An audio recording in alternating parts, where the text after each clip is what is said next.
చిక్కటి చిరునవ్వుల మధ్య ఇంతటి ప్రేమానురాగాలు,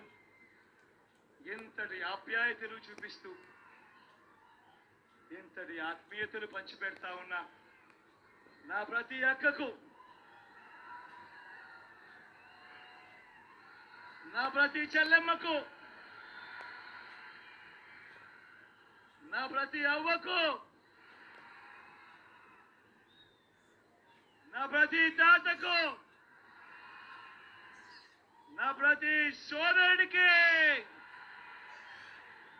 నా ప్రతి స్నేహితుడికి, మీ అందరి ప్రేమానురాగాలకు ముందుగా మీ బిడ్డ, మీ జగన్ రెండు చేతులు జోడించి పేరు పేరున హృదయపూర్వకంగా కృతజ్ఞత తెలుపుకుంటా.